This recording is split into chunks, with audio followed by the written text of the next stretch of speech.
ওই দেখবেন 10 টাকা কষ্ট থেকে শুরু করে নানা ঘটনার মধ্যে আছে। এক সরকারের আমলে আপনাকে একটা বিরাট বিরাট পানিশমেন্ট হলো, এই বিচার বিভাগই করলো। আবার আরেক সরকার আমলে এসে একেবারে বেকসুর খালাস, যেটা আপনি উল্লেখও করেছেন। তাহলে এইটাকে ধরে মানুষের পারসেপশনটা কি? বিচার বিভাগ স্বাধীন বললেও জনগণ এটা একেবারেই বিশ্বাস করতে পারছে না।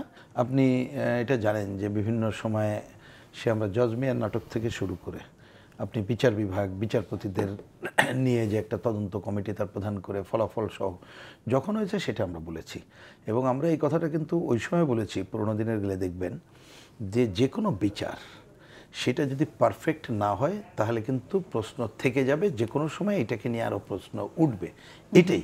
কিন্তু যে বিষয়টা নিয়ে হয়েছে প্রশ্নটা এইটা, ঘটনা তো ঠিক, মানে ঘটনা ঠিক, 71-এ তো একটা গণহত্যা হয়েছে, এবং তার মধ্যে আপনি যদি পুরনো হিসাব ধরেন, এমনকি যে দলের কথা হচ্ছে ওই দলের যদি ডকুমেন্টগুলো দেখেন, এবং তখন যার কথা হচ্ছে ওনার অবস্থান বা আরও যাদের হয়েছে তাদের অবস্থান, এগুলো তো সত্য।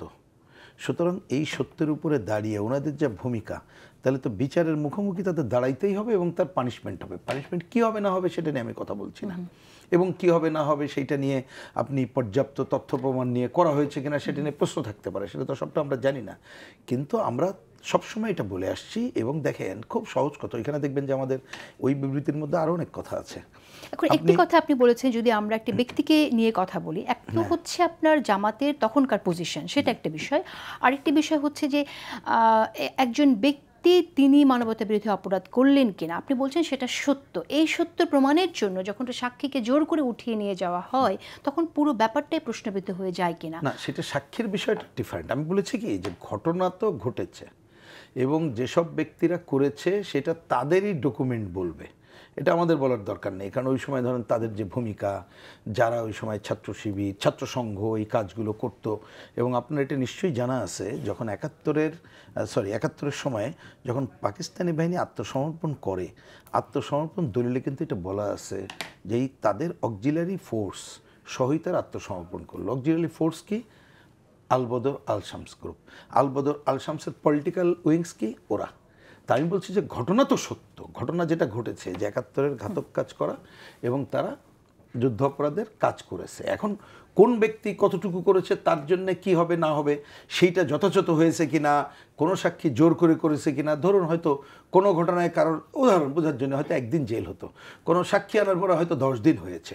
আমার পয়েন্ট হচ্ছে সেইটা হতে পারে। অথবা অনেক সময় হয় কি, আইনটা আমরা যেটা বুঝে এসেছি, আমি আইনজ্ঞ না, সাধারণত যারা শুনে এসেছি, আইন অনেক ক্ষেত্রে প্রবলেমটা হয় কি, বলে যে আইন অন্ধ, মানে সে তো কাগজ দেখে জিনিসটা করে, এইটাই তো যা আমরা জানি আর কি। কিন্তু আমাদের বক্তব্য যে একটা রাজনৈতিক জায়গা থেকে যে ঘটনা যেটা হয়েছে সেইটার প্রেক্ষিতে অবশ্যই যদি আমরা ন্যায় বিচারের কথা বলি, গণতন্ত্রের কথা বলি, তাহলে তো আপনাকে বিচার তো নিশ্চিত করতে হবে, এবং এইটা যদি আমরা না করতে পারি তাহলে কিন্তু প্রশ্নবিদ্ধ সবসময় থেকে যায়।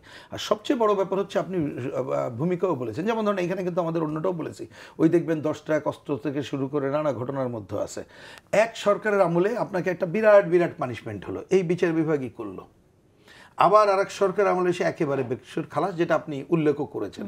তাহলে এইটাকে ধরে মানুষের পারসেপশনটা কি? আমরা বিচার বিভাগের এইটা নিয়ে কোনো কথা বলতে চাই না। কিন্তু রাজনীতিবিদ হিসেবে, রাজনৈতিক দল হিসেবে আমরা তো আপনাদেরকে এই কথাগুলো যে বলে আসছেন সব সময় সমানভাবে সমান গুরুত্বের সাথে বলবেন, সেটাই আমরা প্রত্যাশা করি। যখন স্কাইপ কেলেঙ্কারি হলো তখন কিন্তু আমরা এই প্রতিবাদগুলো সেভাবে দেখিনি, যে আমরা এই বিচারগুলো চাই, কিন্তু প্রশ্নবিদ্ধ বিচার আমরা চাই না।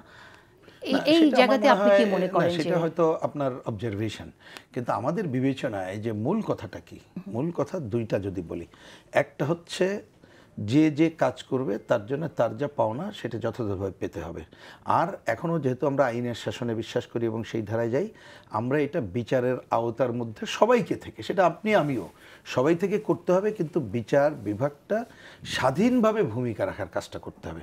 বরঞ্চ এই অবজারভেশনই কারেক্ট এইখানে দেওয়াটা আমার বিবেচনায়, যে আমরা সবসময় দেখছি যে বিচার বিভাগ স্বাধীন বললেও জনগণ এটা একেবারেই বিশ্বাস করতে পারছে না।